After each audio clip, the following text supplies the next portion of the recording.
Good morning students. हम आपको home science में चैप्टर 4 पढ़ा रहे थे, गृह की संवातन व्यवस्था। आधा चैप्टर हमारा हो गया है और प्रीवियस क्लास में हमने आपको संवातन के विषय में बताया था। संवातन का अर्थ क्या बताया था कि घर में शुद्ध वायु को प्रवेश करना और घर की दूषित वायु का निष्कासित करना, उसका अर्थ है संवातन। अर्थात बाहर की जो शुद्ध वायु है उसे घर के अंदर प्रवेश करना और घर की जो दूषित वायु है उसको घर के बाहर निष्कासित करना। क्लियर हो गया। और आज हमारा टॉपिक स्टार्ट होगा उत्तम संवातन के लिए वायु की उचित मात्रा। आमतौर पे हम देखते हैं कि यदि एक छोटे कमरे की अपेक्षा बड़े कमरे में खिड़की और दरवाजे अधिक होते हैं तो वहाँ पे अधिक वायु का प्रवेश हो सकता है, अकॉर्डिंग टू छोटे कमरे की अपेक्षा, है ना। छोटे कमरे की अपेक्षा यदि बड़े कमरे में खिड़की दरवाजे अधिक हैं तो वहाँ पे क्या होगा, अधिक वायु का प्रवेश हो सकता है। और निश्चित ही बड़े कमरे में अपेक्षाकृत अधिक वायु प्रवेश की आवश्यकता होती है। कमरा जितना बड़ा होगा वायु की भी उतनी ही आवश्यकता होती है और छोटे कमरे में एक छोटी सी खिड़की से भी हो जाता है। सेकेंड, एक कमरे में जितने अधिक व्यक्ति होंगे वायु उतनी अधिक दूषित होगी तथा उसी अनुपात में शुद्ध वायु की आवश्यकता होगी, अन्यथा लोग बेचैनी का अनुभव करने लगेंगे। अतः व्यक्तियों की संख्या के अनुसार कमरे की लंबाई, चौड़ाई एवं ऊंचाई होनी चाहिए।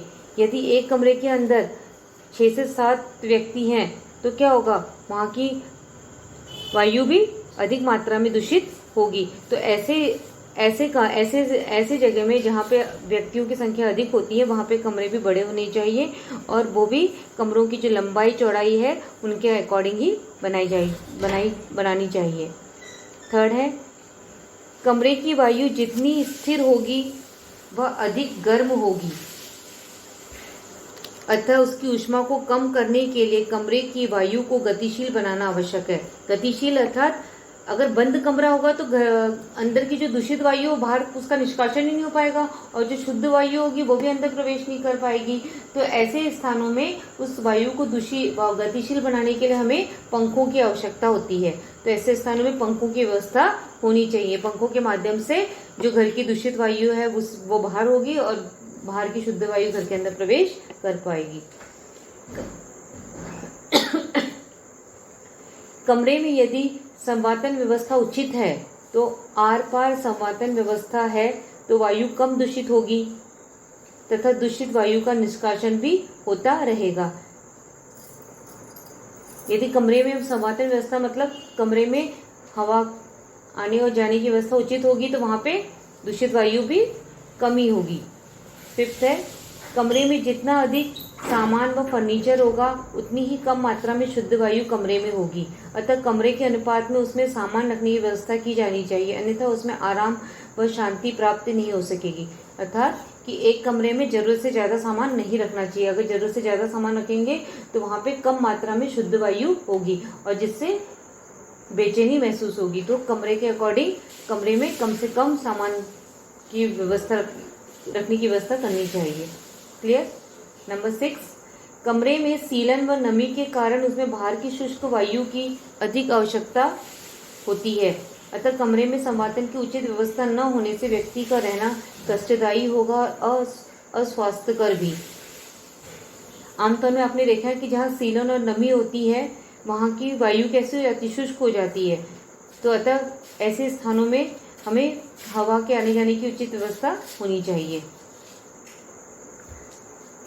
नेक्स्ट टॉपिक है हमारा शुद्ध वायु की आवश्यक मात्रा। वैज्ञानिकों के अनुसार व्यक्ति के स्वस्थ जीवन के लिए साधारण रूप से एक कमरे में लगभग 3000 घन फुट वायु प्रति घंटे के औसतन में आवश्यक होती है, किंतु यदि वायु पूर्ण शुद्ध व ताजी हो तो 100 घन फुट प्रति घंटे के अनुपात में भी पर्याप्त हो सकती है, जबकि वायु निरंतर गतिशील बनी रहे। गतिशील मतलब हवा अगर एकदम बंद कमरा है तो उसमें वायु क्या होगी, गतिशील नहीं होगी, वो बाहर ही नहीं निकल पाएगी और ना बाहर की शुद्ध वायु अंदर आ पाएगी। तो कमरे भी ऐसे होने चाहिए, हवादार होने चाहिए, खुले होने चाहिए, अधिक से अधिक खिड़की और दरवाजे होने चाहिए, रोशनदान होने चाहिए, जिससे कि शुद्ध वायु अंदर प्रवेश कर सके और दूषित वायु का निष्कासन बाहर किया जा सके। नेक्स्ट टॉपिक हमारा है संवातन का सिद्धांत। संवर्तन का सिद्धांत यह है कि विभिन्न कारणों जैसे श्वास क्रिया है या दहन क्रिया है आदि के द्वारा जब वायु अशुद्ध हो जाती है तब वह गर्म होकर हल्की हो जाती है तथा ऊपर की ओर उठकर कमरे के अंदर छत के पास बने हुए रोशनदानों व चिमनी के रास्ते से बाहर हो जाती है। आपने आमतौर पर देखा होगा कि जब हम घर के अंदर ही किसी कपड़े को जलाते हैं या किसी वस्तु को भी जलाते हैं तो उसका जो धुआं होता है वो ऊपर की ओर उठता है और ऊपर की उठते हुए वो ऊपर के जो बने हुए रोशनदान होते हैं उसके माध्यम से वो धुआं बाहर की तरफ निकल जाता है। और अशुद्ध वायु के ऊपर उठते ही बाहर की शुद्ध वायु जो ठंडी व भारी होती है कमरे की खिड़की व दरवाजों से अंदर प्रवेश करती है। अर्थात मतलब किसी वस्तु के जलने से जो धुआं हो जाता है वो क्या हो जाता है, वो हल्का हो जाता है, वो रोशनदान से बाहर हो जाता है और उसके बाहर होते ही जो स्पेस वहाँ खाली होता है वह शुद्ध वायु उसमें आ जाती है। इसी प्रकार अशुद्ध वायु का बाहर निकलना तथा उसके स्थान को घेरने के लिए शुद्ध वायु का कमरे में प्रवेश करना ही संवर्तन का मूल सिद्धांत है। मतलब जितनी जगह दूषित वायु जो बाहर जाएगी तभी दूषित वायु बाहर जाएगी तभी शुद्ध वायु आएगी, क्योंकि जो स्थान है दूषित वायु के बाहर जाने से वो स्थान खाली हो जाता है। वो स्थान को कौन घेरता है? शुद्ध वायु। और जब तक दूषित वायु बाहर नहीं जाएगी तो शुद्ध वायु भी अंदर नहीं आ सकती, क्योंकि उसे स्थान ही नहीं मिलेगा। नेक्स्ट टॉपिक है ऊष्मा का स्थानांतरण। यहाँ पर यह भी स्पष्ट करना आवश्यक है कि संवर्तन का सिद्धांत ऊष्मा के स्थानांतरण की भिन्न भिन्न विधियों पर आधारित है। दूसरे शब्दों में यदि ऊष्मा हीट में स्थानांतरण का गुण न हो तो संवर्तन व्यवस्था कदापि सफल नहीं हो सकती। स्थानांतरण मतलब एक स्थान से दूसरे स्थान पर जाना। इस दृष्टि से ऊष्मा स्थानांतरण की मुख्य 3 विधियां होती है। ऊष्मा मतलब हवाई है ना, अतः ऊष्मा स्थानांतरण के लिए 3 प्रक्रियाओं से गुजरना पड़ता है और वे 3 प्रक्रिया निम्न प्रकार है। वो कौन सी निम्न 3 प्रक्रिया हैं वो हम अभी विस्तार से पढ़ेंगे। फर्स्ट है संवर्तन। यह ऊष्मा की प्रथम प्रक्रिया है। इसमें किसी पदार्थ को जो कण ऊष्मा से सर्वाधिक निकट होता है सबसे पहले वही गर्म होता है तथा अपनी गर्मी को वस्तु के अन्य कणों को देता जाता है, जिससे धीरे धीरे पूरी वस्तु गर्म हो जाती है और यह प्रक्रिया ठोस वस्तु पर विशेष रूप से लागू होती है। अर्थात कि जब किसी पदार्थ का जो कण है ऊष्मा से जो सर्वाधिक निकट होता है, जो गर्माहट से सब निकट होता है, तो वो सबसे पहले वही वस्तु क्या होगी, अधिक मात्रा में गर्म हो जाएगी। चित्र के माध्यम से आप देख सकते हैं। सेकंड हमारा है संयन प्रक्रिया। संयन, इस प्रक्रिया में वस्तु का प्रथम कण गर्म होकर हल्का हो जाता है। संवहन में क्या होता है, जिस ऊष्मा के नज़दीक जो भी वस्तु होती है वो अत्यधिक गर्म हो जाती है। और संयन की प्रक्रिया में वस्तु का जो प्रथम कण है गर्म होकर हल्का हो जाता है और वो ऊपर की ओर बढ़ने लगता है। पीछे भी हमने बता दिया कि कोई वस्तु अगर हल्की हो जाती है तो ऊपर उठने लग जाती है। जैसे कि दूषित वायु हल्की हो जाती है तो क्या होता है, ऊपर की ओर उठने लग जाती है और उसके स्थान पर शुद्ध वायु स्थान घेरती है। वैसे ही जो हल्की वायु है वो ऊपर की ओर बढ़ने लगता है और उसके स्थान पर गर्म कण आ जाता है तथा उसके संसर्ग में यह भी गर्म व हल्का होकर ऊपर बढ़ने लगता है। यह क्रम तब तक चलता है जब तक कि पूरी वस्तु गर्म न हो जाए तथा समान तापमान ग्रहण न कर ले। यह प्रक्रिया गैसों व तरल पदार्थों में भी लागू होती है। गैस और तरल जो लिक्विड होते हैं, चिमनी से धुआं इसी प्रक्रिया के द्वारा बाहर निकलता है। द्रव या तरल पदार्थों में संयन देखने के लिए एक बीकर में थोड़ा पानी भरकर कुछ पोटेशियम परमैंगनेट के कण डालकर स्प्रिट लैंप में गर्म कीजिए। जैसे जैसे पानी गर्म होता है लाल कण का रंग धाराओं के रूप में फैलने लगता है और पानी का रंग लाल होता जाता है। यह संयन प्रक्रिया का परिणाम है। जैसे जैसे बीकर गर्म होगा तो क्या होगा, नीचे से ताप लगेगी, गर्मा ऊष्मा मिलेगी उसे, है ना। ऊष्मा मिलने से क्या होगा, पानी गर्म होगा और पानी गर्म होने से जो पोटेशियम परमैंगनेट के कण डालेंगे वो पानी में घुल जाएंगे और उसका रंग परिवर्तित हो जाएगा। क्लियर। अब है विकिरण। विकिरण, इस प्रक्रिया में ऊष्मा अपने स्रोतों से किसी पदार्थ तक बीच के माध्यम को बिना गर्म किए ही सीधी पहुंच जाती है। हमें सूर्य की गर्मी का अनुभव इसी प्रक्रिया के द्वारा होता है। विकिरण मतलब इसमें अभी तो हमने संयंत्र पढ़ा था, उसमें तो हमने बीकर को गर्म किया, नीचे से ऊष्मा दी, है ना।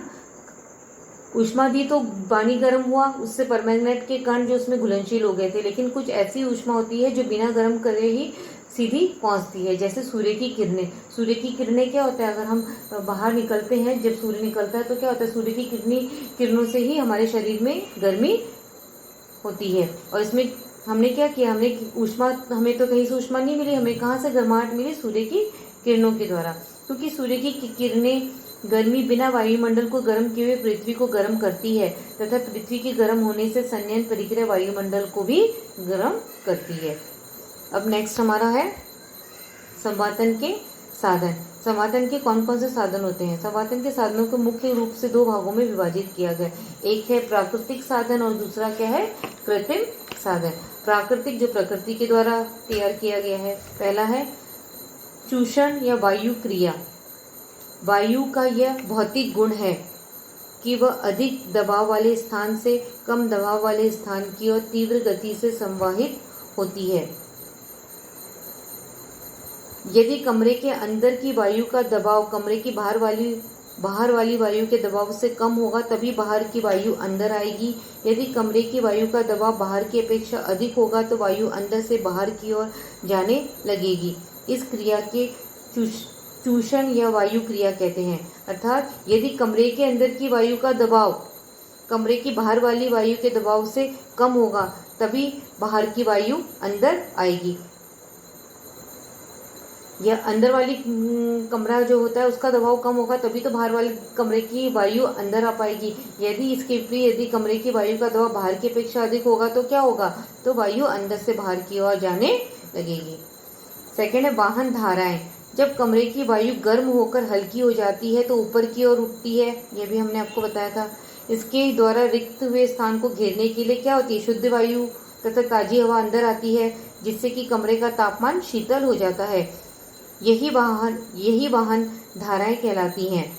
ये तापमान के अंतर के कारण उत्पन्न होती है। यदि कमरे में आमने सामने खिड़की, दरवाजे, छत के पास रोशनदान हो तो वाहन धाराएं निरंतर प्रवाहित होती रहती हैं और वहां की अशुद्ध वायु निष्कासित होती रहती है। यदि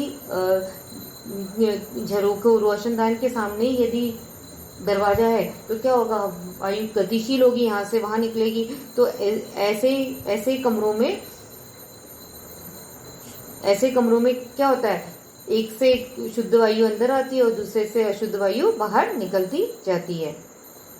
विसरण का अर्थ है कि फैलना। विसरण के विषय में आपको पूर्व में भी बताया जा चुका है। जब कमरे की वायु अशुद्ध होकर गर्म तथा हल्की होती है तो तुरंत विसरण की क्रिया प्रारंभ हो जाती है और अशुद्ध वायु ऊपर उठकर रोशनदान के बाहर निकल जाती है। मतलब गर्म होने से क्या हो जाती है, अशुद्ध वायु हल्की हो जाती है और रोशनदान के द्वारा वो बाहर निकलती है। और शुद्ध वायु जो अपेक्षाकृत भारी होती है, खिड़कियों के द्वारा अंदर प्रवेश करके वह रिक्त स्थानों को घेरती है। हमने आपको पहले बता दिया था कि जो अशुद्ध वायु हो जाती है वो हल्की होकर रोशनदान से बाहर हो जाती है और जो शुद्ध वायु होती है वो अशुद्ध वायु की अपेक्षा भारी होती है, वह अंदर आकर उस अशुद्ध वायु के स्थान को घेरती है। क्लियर हो गया? अब नेक्स्ट क्लास में हम आपको सिखाएंगे कृत्रिम संवातन। क्लियर हो गया? अभी आपका बस एक ही टॉपिक बचा है, नेक्स्ट क्लास में हमारा ये चैप्टर फिनिश हो जाएगा। ठीक है? और इसमें से दीर्घोत्तरी प्रश्न है जो आपकी बुकों में होंगे, उसमें से आपको फर्स्ट, सेकंड, थर्ड, फोर्थ तक करना है होमवर्क में। 1, 2, 3, 4 दीर्घोत्तरी प्रश्न, और जो पीछे नीचे रह गए वो आपको नेक्स्ट क्लास में होमवर्क में दिए जाएंगे। होम साइंस की कॉपी सभी की बन गई होगी। जो भी मैम होमवर्क देती है आपको डेली अपनी कॉपी में जब क्लास लगती है, क्योंकि वीक में एक ही क्लास होती है होम साइंस की, तो उतना होमवर्क मिल जाता है कि एक वीक के अंदर आपका वो वर्क आप आसानी से इजी वे में कर लें। क्लियर हो गया? अब हम आपको नेक्स्ट क्लास में कृत्रिम संवातन के विषय में समझाएंगे। ओके।